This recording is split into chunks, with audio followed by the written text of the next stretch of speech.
आप सारे साधकों को हमारा प्रणाम।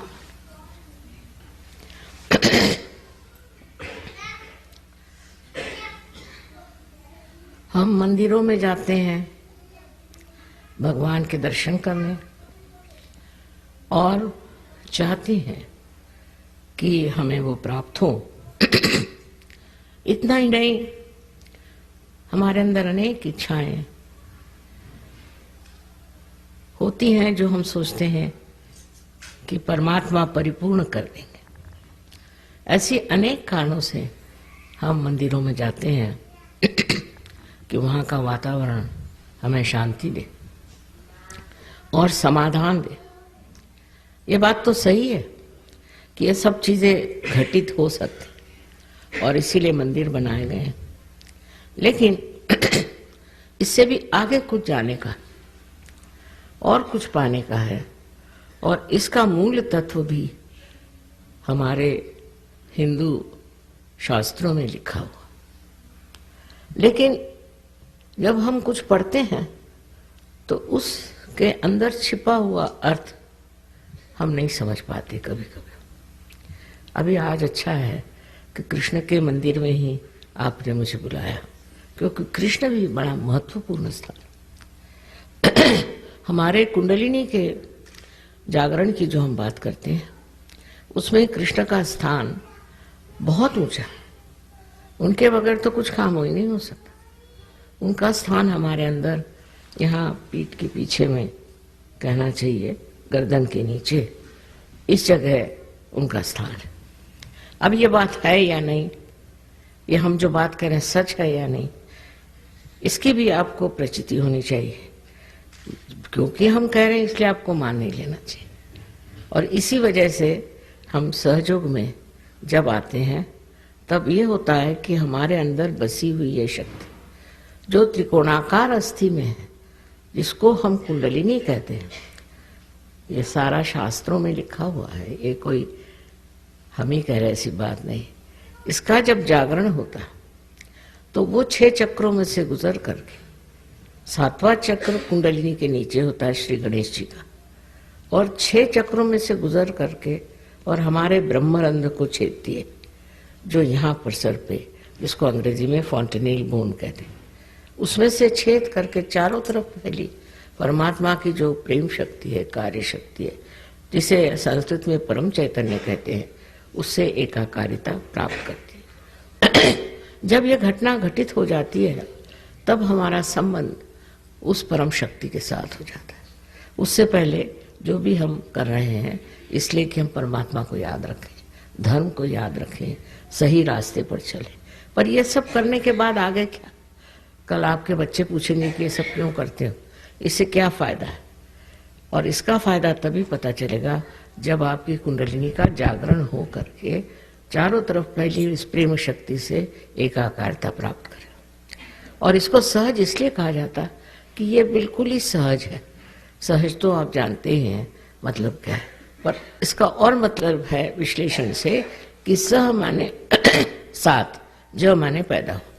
आपके साथ ही ये योग, जिसमें कहते हैं कि ये हमारा जीवात्मा जो है वो इस शक्ति से जब एकाकारिता प्राप्त करता है, यही असली योग है। ये योग बिल्कुल सहज है और सबके अंदर स्थित है। आप हिंदू हो, चाहे मुसलमान हो, चाहे ईसाई हो,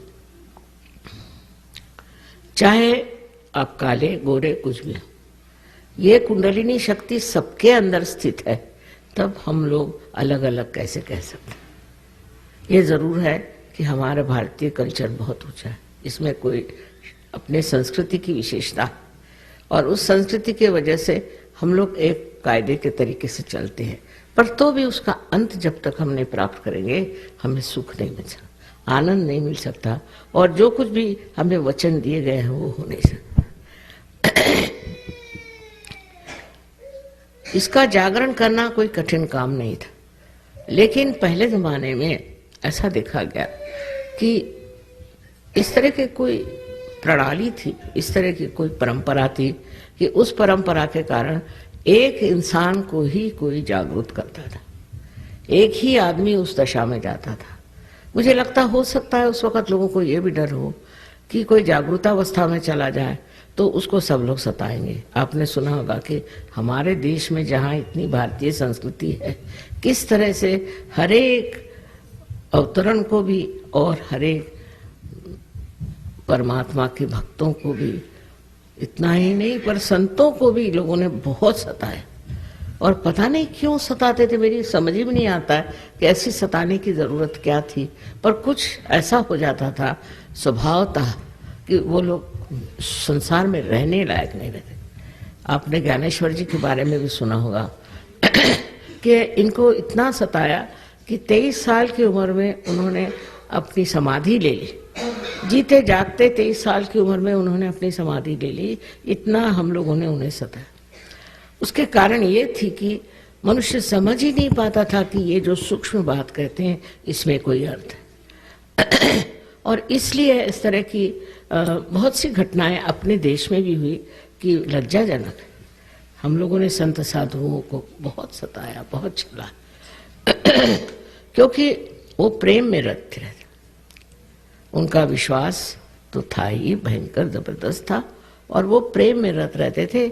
इस वजह से शायद हो कि लोगों को अच्छा नहीं लगा। बहरहाल उसका कारण कुछ भी हो, बात एक कहने की ये है कि हमें भी उस चीज़ को प्राप्त कर लेना चाहिए।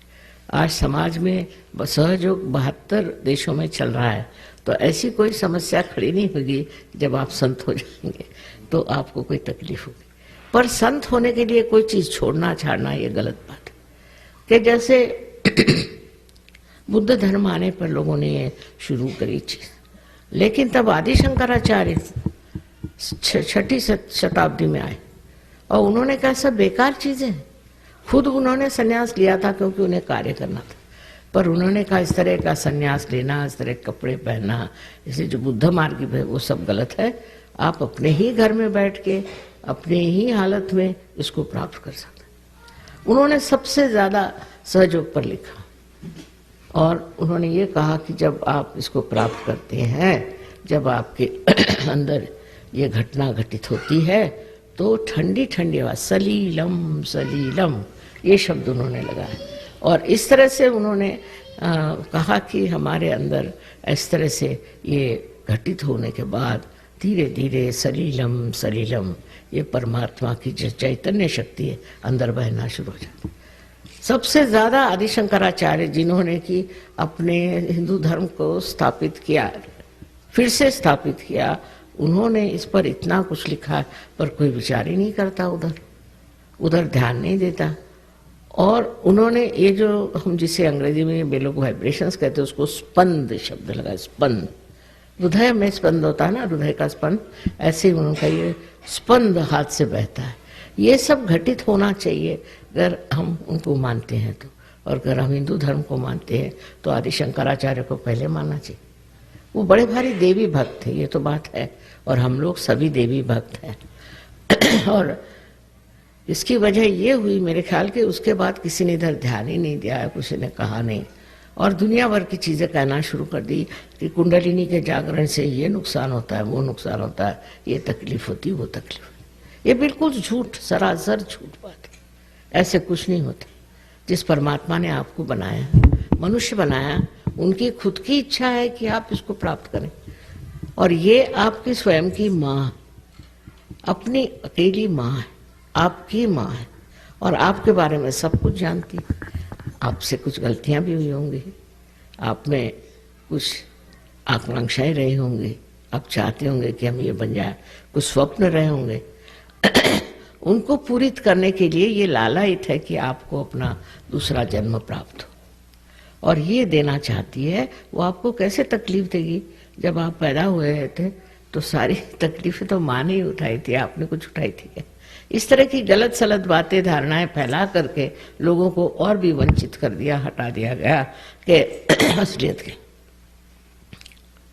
ये सही है कि मेरा जन्म एक ईसाई धर्म में हुआ था, शालीवाहन के हम वंशज हैं, तो वो किसी कारण से वो लोग ईसाई हो गए थे, लेकिन मेरे माँ और बाप दोनों भी संस्कृत के बड़े भारी विद्वान थे, और उन्होंने इस पर बहुत कुछ विचारणा की थी।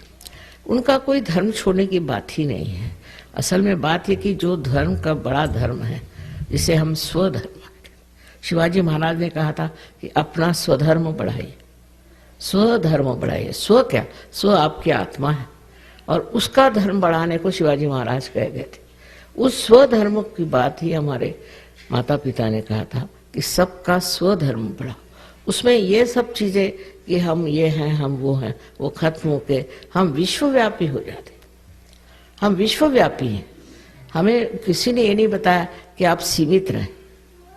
हम विश्वव्यापी होने की बात जो है, ये सब हमारे घर में हमारे माँ बाप ने ही पहले में कहा था, और उन्हें मालूम था कि मेरा जन्म किस लिए हुआ। और ये कहा था कि जब तक तुम ये कार्य नहीं करोगे, और बड़े पैमाने पर होना चाहिए, मासिस में होना चाहिए, एक आदमी को पार करने से कोई फायदा नहीं। जब ये कार्य तुम कर लोगी तभी तुम इस पर बात करो, नहीं तो दूसरी गीता हो जाएगी, किसी की खोपड़ी में नहीं जाएगी, नहीं तो दूसरे कुरान हो जाएगा, और सब भलती सलती चीजें करने लग जाएंगे, इधर उधर दौड़ने लगेंगे। तो इस वजह से उन्होंने कहा था कि इसमें अगर प्रामाणिकता रखनी है तो पहले चाहिए कि आप इस चीज को प्राप्त करें, इस चीज का पता लगाएं कि एक कुंडलिनी के जागरण का जो कार्य है वो एक इंसान में न होते हजारों में हो जाना चाहिए। अब तो सालों तक, मेरे 47 साल की उम्र तक मैं इसी की खोज करती रही कि मानव में क्या खराबी है, क्यों मानव नहीं प्राप्त कर सकता, हर एक आदमी में क्या प्रकार।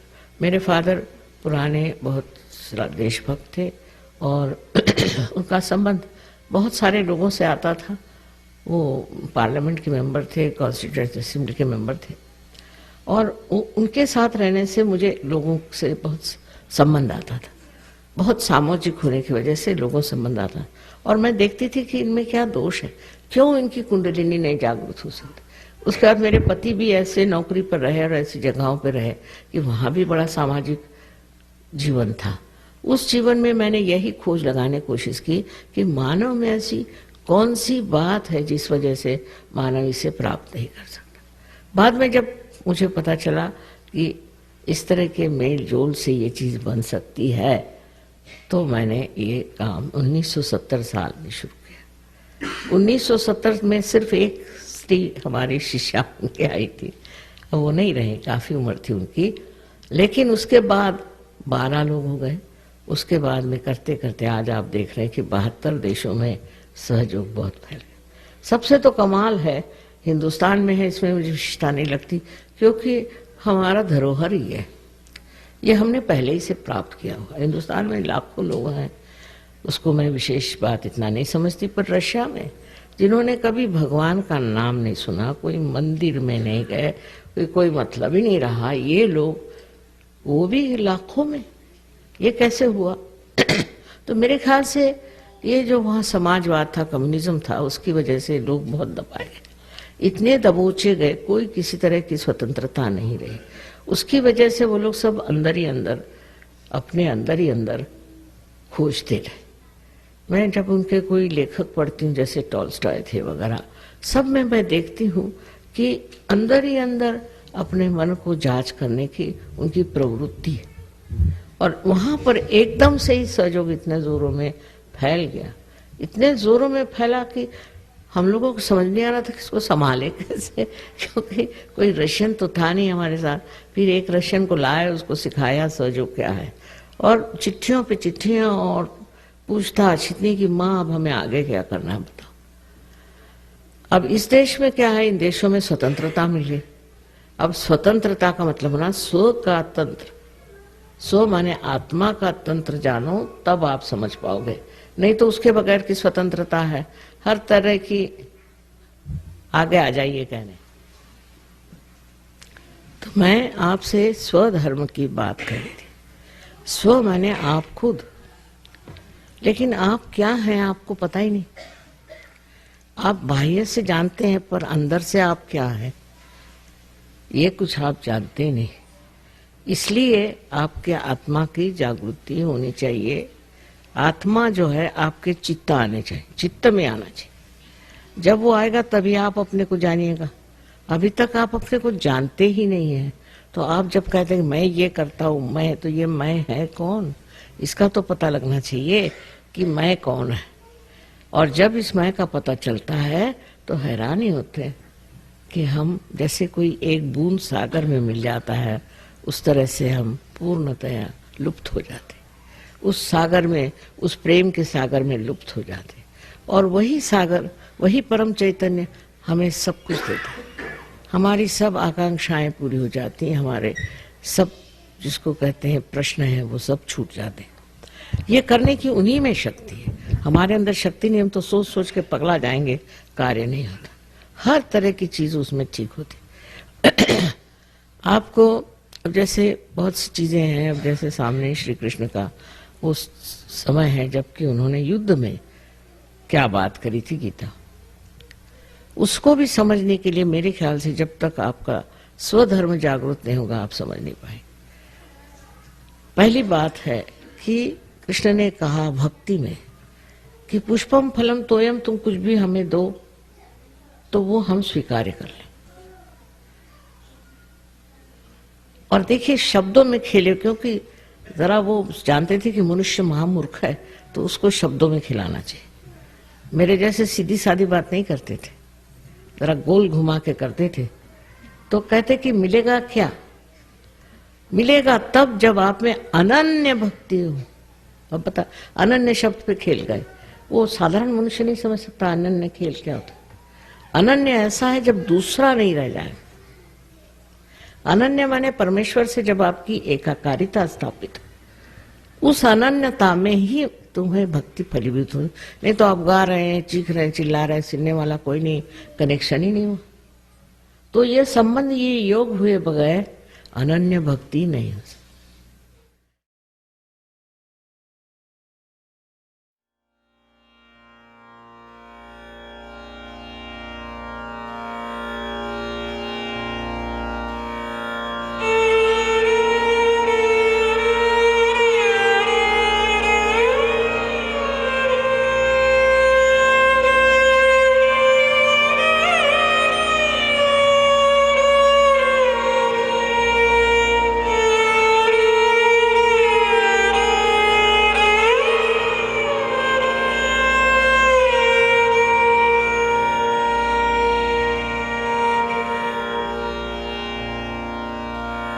कस्तूरी तिलकं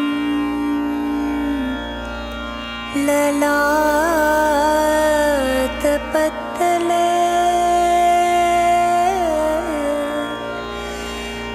वक्षस्थले कौस्तुभम्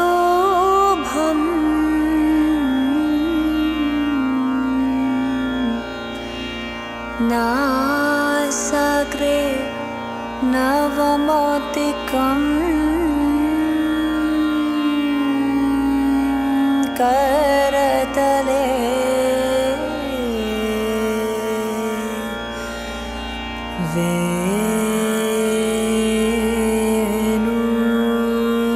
वेणुकरे कंकणम्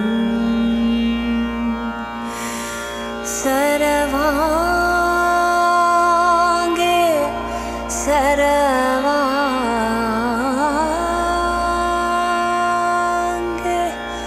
हरिचन्दनं सुलालितम्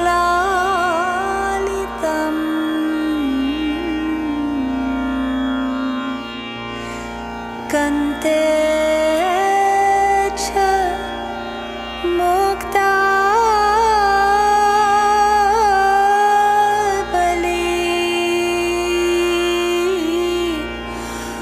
गोपस्त्री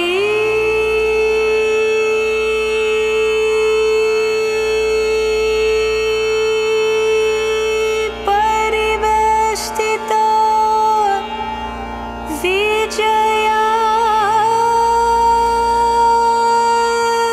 विजयाते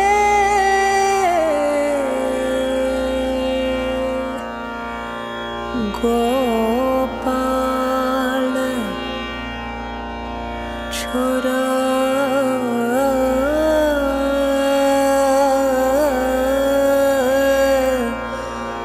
मानि साक्षात् श्री आदिशक्ति माता जी श्री निर्मला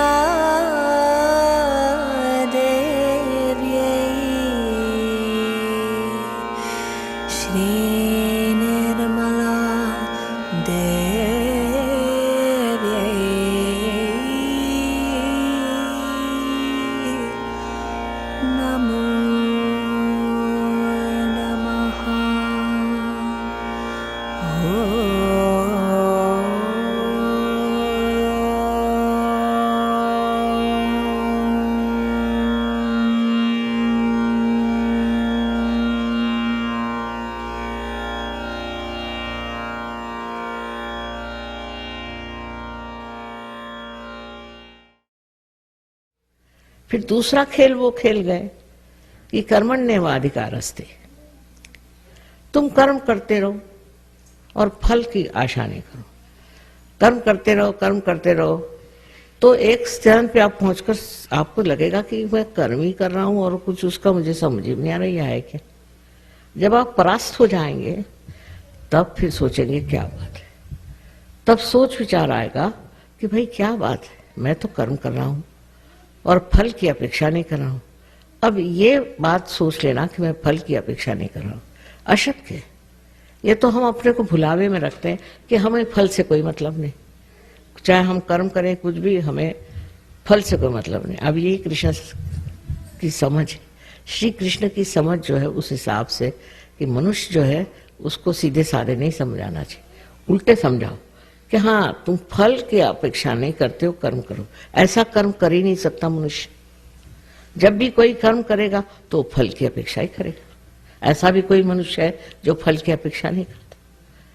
तो इस तरह से इस चक्कर में रहने के बाद उसकी समझ में आएगा कि मैं तो फल की अपेक्षा कर ही रहा हूं, तो फिर ये क्या कृष्ण ने कहा। तो उसका मतलब है आपको उस स्थिति में जाना चाहिए और उस स्थिति में अपने को प्राप्त करना चाहिए जहां फल करो, कर्म करो तो फल की कोई अपेक्षा ही नहीं होती। ऐसी स्थिति आनी चाहिए। इतना साफ साफ उन्होंने भक्ति मार्ग और कर्म मार्ग को अपने इसमें समझाया, लेकिन उसकी जो बात है वो तभी समझ सकते हैं कि जब उसके अक्षरों के बीच हम पढ़ सकें कि श्री कृष्ण क्या करें। इस तरह से दोनों तरफ नचाने के बाद, तो नाच नचैया बहुत थे, सब नचाते ही रहे सबको तो उसके बाद उनका फिर उन्होंने शुरू में ही कह डाला कि तुम जिस स्थिति में हो उससे दूसरी स्थिति में जाना चाहिए और उस स्थिति में आपको ना सुख न दुख न कुछ नहीं। अब ये स्थिति प्राप्त कैसी, ये बात नहीं करी उन्होंने। उस समय नहीं था या वक्त नहीं, उस वक्त कोई समझता नहीं। ये साफ साफ बात उन्होंने कही। ये ज्ञानेश्वर जी ने ज्ञानेश्वरी में अपने 6ठे अध्याय में साफ साफ कहा कि इसके करने के लिए आपके अंदर कुंडलिनी की शक्ति, और जब ये कुंडलिनी जागृत होगी तभी आप उस दशा में पहुंचेंगे जिसे श्री कृष्ण ने स्थितप्रज्ञ स्थिति कही। स्थितप्रज्ञ स्थिति किसी भी से नहीं आ सकती। क्षण भर जरूर आपको लगेगा, लेकिन कभी भी ये स्थिति नहीं आ सकती। तो उनकी, आप सोचते हैं उनको इतना छला, इतना सताया कि 23 साल में उन्होंने कहा कि भागो बाबा, ये पागल लोग, इनका क्या ठिकाना है। तो उन्होंने समाधि ले ली। 23 साल की उम्र में ज्ञानेश्वरी लिखी। सोचिए क्या बुद्धिमान होंगे। साक्षात जैसे कहना चाहिए कि सरस्वती उनके अंदर से बरस रही थी। उन ज्ञानेश्वर जी ने अपने गुरु, उनके भाई थे खुद, उनसे आज्ञा ली कि मुझे कम से कम कुंडलिनी के बारे में लिखने तो दो, क्योंकि ये था कि ये ज्ञान आप सिर्फ एक ही आदमी को हजारों में से चुन के दे सकते थे। तो कहने लिखने तो दो कम से कम, उससे मुझे फायदा ही होगा। क्योंकि आज मैं जब कुंडलिनी की बात करती तो लोग ऐसा नहीं कहते कि ये हिंदू धर्म में कहा। अब कृष्ण जी ने तो गोल घुमा के कर दिया, तो मैं किसका सहारा लेती। ज्ञानेश्वर जी को जब मैंने कहा कि 6 चैप्टर में लिखा हुआ पढ़ो, कुंडलिनी ही ये शक्ति कार्य कर सकती, तब हैरान हो गए कि हाँ लिखा तो है। इसीलिए महाराष्ट्र में लोगों की खोपड़ी में बात गई कि लिखा है। पर उन्होंने क्यों, कबीर दास जी ने लिखा है, पर वो जैसे कि पद्य में लिखा है तो सारी बातें उन्होंने कुंडलिनी की लिखी है। आपको आश्चर्य होगा कि इतना साफ उन्होंने लिखा है कि शून्य शिखर पर अनहद वाजिरे, अनहद माने वही स्पंद, शून्य शिखर पर यानी इस जगह से अनहद निकलता। ये उन्होंने साफ साफ लिख दिया, पर कबीर को तो कोई समझता ही नहीं मेरे ख्याल से। ईड़ा पिंगला सुख मन नाड़ी रे, ये जो 3 नाड़ियां हैं इसका वर्णन इतना सुंदर दिया उन्होंने।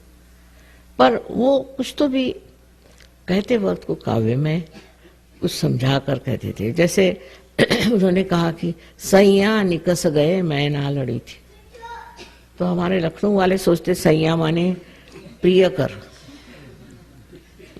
क्षमा। लखनऊ में लोग बहुत दिलफेक बहादुर है, और उन्होंने सोचा कि इसका तो मतलब माँ होता है कि हमारे प्रिय कर चले गए। मैंने कहा आपको यही दिखाई गया, कबीर जी को इसकी अकल कहाँ से होगी कि अपने प्रिय कर चले गए। उन्होंने इसलिए कहा कि मेरी जिंदगी चली, मैं ना लड़ी, जब मेरी मृत्यु आई तो मैं लड़ी नहीं। इतना उन्होंने मृत्यु पर लिखा था। और आगे का ये लिखा है, चदरा ओढ़ के पलंगा पड़ी थी। साफ साफ उन्होंने लिखा, पर लोगों के समझ में नहीं आता, अब उसको प्रिय कर समझ रहे हैं। जब पहली चीज गलत गई तो सारी चीज गलत गई। और उन्होंने गोल घुमा घुमा करके लिखा, क्योंकि मनुष्य अगर कहे कि मृत्यु के समय में तो कोई पढ़ेगा ही नहीं। मनुष्य को वो लोग बहुत समझते थे, और इसलिए सबने ऐसे ही गोल गोल घुमा करके बात कही, सीधे करी नहीं, क्योंकि सीधे करने पे लोग मुंह मोड़ लेते।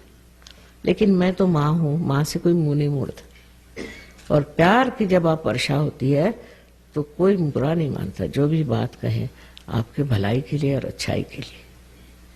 इस तरह से श्री कृष्ण के बड़े उपकार हैं मेरे ऊपर भी।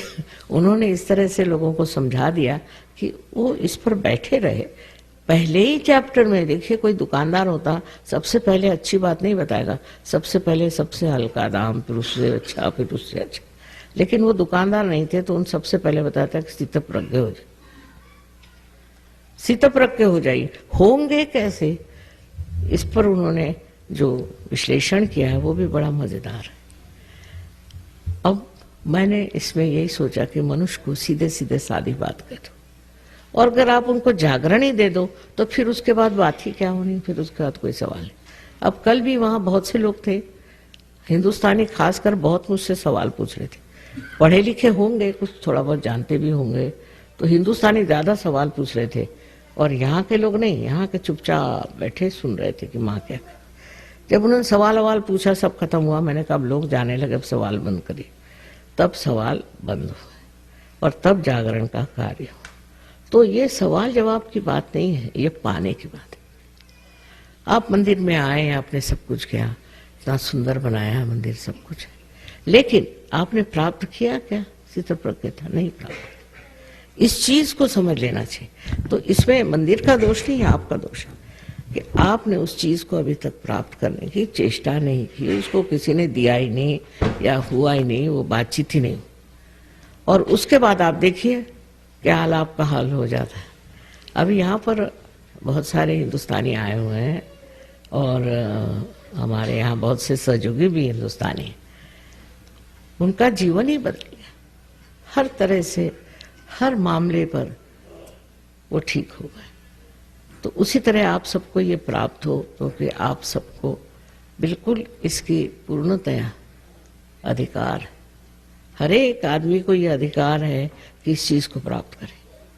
ये कोई एक के लिए नहीं, सारे संसार के लिए परमात्मा ने कुंडलिनी बनाई हुई है, और सबको अधिकार है कि इस कुंडलिनी का जागरण प्राप्त करें।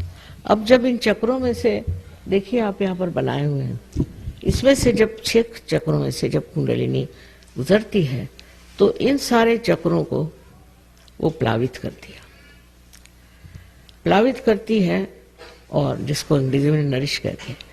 और उसके बाद में उन सबको संगठित कर देती, एक अभी एक सूत्र पे बांध देती। अपने अंदर के जो कुछ भी आपस के झगड़े हैं सब खत्म हो जाते हैं। देखिए, भारतवर्ष की कमाल ये है कि हिंदुस्तान में 10 मिनट में जागृति होती है और परदेश में तो मेरे हाथ टूट जाते हैं, घंटों जागृति नहीं होती, पर जब होती है तो जमते अच्छे हैं। क्योंकि अपने देश में कोई चीज़ अगर सस्ती मिल जाए, आसानी से मिल जाए, तो उसकी कोई कदर नहीं। अगर हम कहीं पहाड़ पे जाके बैठे और आपको चढ़ के आना पड़े और वहाँ आप परेशान हो करके कम से कम 2 घंटे परेशान रहें, तब कहीं आप सोचेंगे कि हाँ भाई इतना पहाड़ चढ़ के आए, कम से कम कुछ करो। लेकिन बात यह है कि आजकल का ज़माना जो है ये बहुत समय नहीं देता है, इसलिए ये सहज में ही जल्दी घटना होने वाली, इसकी ज़रूरत है। इतना ही नहीं, परम चैतन्य स्वयं चाहते हैं कि आप लोग जल्दी से जल्दी सब लोग पार हो जाए। ये एक परमात्मा की इच्छा ही है जिसके कारण ये कार्य इतने जल्दी हो रहा है और इतना सुगम है। पर तो भी अपनी पूरी इज्जत करना, अपने आत्म साक्षात्कार का मान रखना, ये बहुत ज़रूरी है। अगर किसी को अभी नहीं हुआ तो भी हमारे यहाँ सेंटर्स हैं, उसके बारे में आपको बताएंगे, वो कृपया लिख लीजिए। और आप देखेंगे कि इसके बाद आपको बड़ा अच्छा लगेगा, आप शांत हो ही जाएंगे और हल्कापन आ जाएगा। उसके बाद भी इन्होंने एक संगीत रखा है बहुत अच्छा, ऐसी एक सहयोगिनी है जैसे आपने औरों का भी सुने, उसी प्रकार जिसने सहयोग में बहुत कुछ पाया है, उनका गान होगा। आप देखेंगे कि वो गान आपको बहुत अंदर से आनंदाई, आह्लाददायी। अब आपको मैंने कहा है पहले ही, इस 1-2 उसमें शर्तें हैं। पहले तो शर्त ऐसी है कि आप अपने बारे में कोई भी न्यून बात न सुने। माने आपको कोई लोग कहें आप पापी हैं, आपने पूर्व जन्म में ये कर्म करे, वो भोगो, ये ऐसी कोई बात सहयोग में नहीं। जब आप हमारे सामने आज बैठे हुए हैं तो आप हमारे बच्चे हैं और आप पूर्णतया शुद्ध हैं। ये धारणा हृदय में होनी चाहिए कि न तो आप पापी हैं, न ही आप में कोई न्यूनत्व है। आप दोषी नहीं, बिल्कुल भी दोषी नहीं। जो लोग सोचते हैं कि हम दोषी हैं और हमने गलती की, हमें कैसे होगा, इस तरह की भावना लेते हैं, उनका ये चक्र यहाँ पकड़ जाता है। और इस चक्र के पकड़ने के कारण आपको अनेक बीमारियाँ हो सकती है, जैसे स्पॉन्डिलाइटिस है, अंजाइना है, और शरीर के जितने भी ऑर्गन्स हैं वो भी बिल्कुल आलसी हो जाते हैं, लिथार्जिक हो जाते हैं। इसलिए ऐसी चीज़ जो कि हो चुकी, गलती हो गई होगी, उसको आज लेकर बैठने की क्या ज़रूरत है। इस तरह की मिथ्या चीज़ को लेकर के आप अपने को दुख कर दे रहे हैं, तो मेहरबानी से आप अपने को माफ़ कर दीजिए। अपने प्रति एक प्रसन्न चित्त होना चाहिए, अपने प्रति एक आदर। मैंने आपसे पहले ही बताया कि मैं आपका आदर करती हूँ, मैं आपसे प्रेम करती हूँ। इसी प्रकार आपको भी अपने साथ आदर का ही भाव रखना चाहिए और उसी तरह से प्रेम का भाव, तो प्रसन्न चित्त होकर बैठे। दूसरी बात जो कहने की है वो ये कि जैसे आप अपने को क्षमा करते हैं, आप दुनिया भर को क्षमा करते हैं। क्योंकि आप दूसरों को क्षमा करिए या ना करिए, आप करते कुछ नहीं वैसे देखा जाए तो लेकिन हम इस मामले में कुछ विचार ही नहीं करते कि क्यों हम किसी को माफ़ नहीं करते। जब हम दूसरों को माफ़ नहीं करते हैं तो हम अपने को छलते रहते हैं, और जिसको माफ़ करना होता वो तो आराम से बैठा हुआ। इसलिए सबको एक साथ माफ़ कर देना है, ना उनके बारे में सोचना है, क्योंकि उनके बारे में सोचना भी एक बड़ा भारी सरदर्द है। इसलिए कृपया सबको एक साथ आप क्षमा करें, सबको एक साथ आप क्षमा करें। जब आप सबको एक साथ क्षमा कर देंगे, आपको आश्चर्य होगा कि आपको बहुत अंदर से हल्कापन आएगा। बेकार का बोझा आप ढो रहे हैं, इसलिए सब दुनिया को आप एक साथ क्षमा करें, उससे बड़ा फायदा होगा। उससे ये जो चक्र आपका आज्ञा चक्र है, ये इस तरह से बंधा हुआ बिल्कुल संकीर्ण है, इसके अंदर से कुंडलिनी जा ही नहीं सकती, लेकिन माफ़ करते ही ये खुल जाता है, और खुलते ही साथ इसमें से कुंडलिनी आसानी से। इन 2 चक्रों के कारण बहुत बार जागृति नहीं होती। इसलिए मैंने आपसे विनती की है कि आप अपने को क्षमा करके ये चक्र को खोल दें और सबको क्षमा करके ये चक्र थोड़ा सा भी खुल जाए, ठीक है, फिर कुंडलिनी खुद ही से खोल देगी। नहीं तो उसको लड़ना पड़ेगा, उसको आकर के धक्के देने पड़ेंगे। इसलिए उसका कार्य सरल होने के लिए, सहज होने के लिए आप इतनी 2 चीज़ें करिए कि आप अपने को माफ़ करिए और दूसरों को माफ़ कर दीजिए, मन से, हृदय से। दूसरी बात है कि बेहतर है आप अपने चप्पल जूते उतार दें और ज़मीन पर, क्योंकि इस ज़मीन की महती मैंने आपको बताई है, पैर रखें। जो लोग ज़मीन पर बैठे ठीक है, पर चप्पल जूते उतार लें तो अच्छा।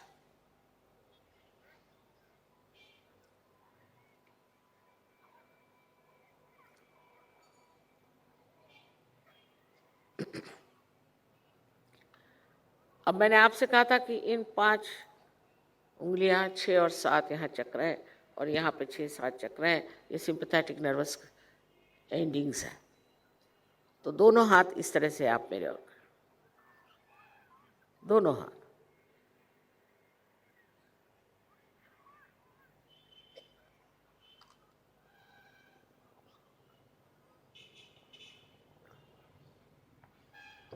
बहुत से लोग कहते हैं कि ये मेस्मरिज्म, अगर मेस्मरिज्म से आदमी अगर इतना अच्छा हो जाता तो कोई बुरी बात नहीं, किंतु मेस्मरिज्म में लोग आँखों से आँखों में डाल के करते हैं। मैं तो आँख बंद कर लेती हूँ और आप भी आँख बंद करेंगे, दोनों हाथ मेरी ओर।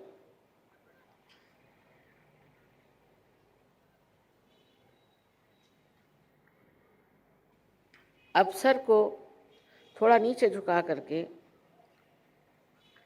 लेफ्ट हैंड मेरी ओर करें और सर के तालू भाग जो है, जिसको मराठी में टाळू म्हणतात, और दूसरा ये कि इसको तालव्यम, जो कि हमारे बचपन में एक बहुत स्निग्ध सी हड्डी थी, उसके ऊपर अधांतरी ऊपर छूते हुए नहीं, राइट हैंड रखें, सर झुका लें और देखें कि इसमें से, इस ब्रह्मरंध्र में से ठंडी या गर्म हवा आ रही है क्या।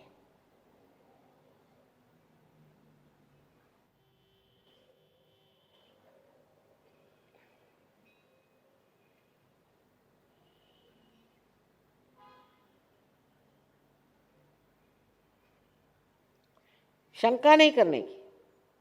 इस वक्त देखिए एक पत्ती नहीं हिल रही कहीं, लेकिन अगर आपके सर से आ रही। अब मेरे ओर राइट हैंड और सर को झुका लें और लेफ्ट हैंड से देखें कि इस तालु भाग से, जिसे कि फॉन्टेनेल बोन एरिया अंग्रेजी में कहते हैं और अध्यात्म में ब्रह्मरंध्र कहते हैं, देखिए कि ठंडी या गर्म हवा आ रही है क्या। जैसे आदि शंकराचार्य ने वर्णन किया है, सलीलम सलीलम, ठंडी ठंडी।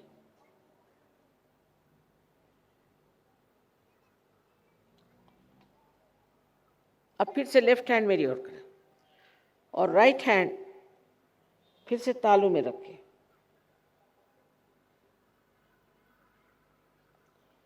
कभी आगे होता है, कभी पीछे होता है, किसी किसी को बहुत ज़्यादा आती है तो दूर तक आती, जेट के जैसे। कहीं पर से भी ठंडी या गर्म हवा, लहरियों जैसी चैतन्य लहरियाँ निकलती हुई अपने ही तालू से नजर आ रही है।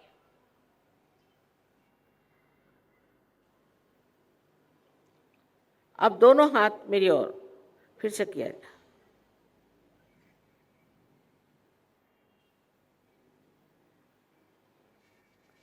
और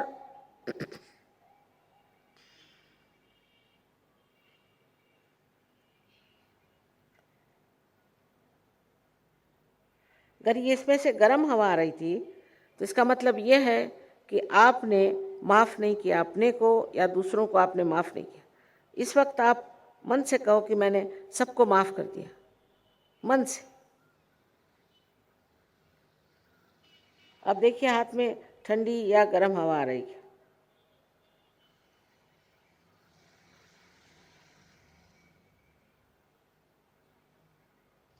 अब आप मेरी ओर देखिए और निर्विचार हो जाइए, विचार मत करिए। आप कर सकते हैं अगर आप शंका न करें, प्रयत्न करें निर्विचार होने का।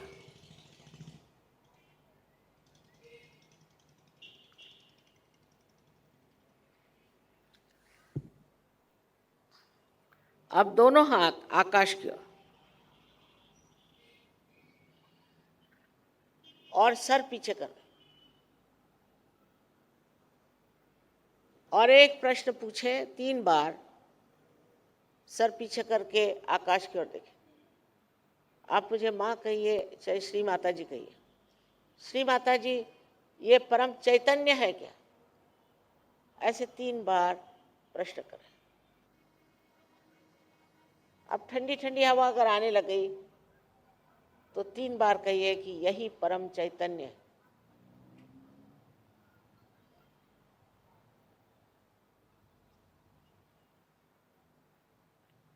तीन बार। अब हाथ नीचे करें। अब फिर से मेरे और दोनों हाथ करके और निर्विचार होइए।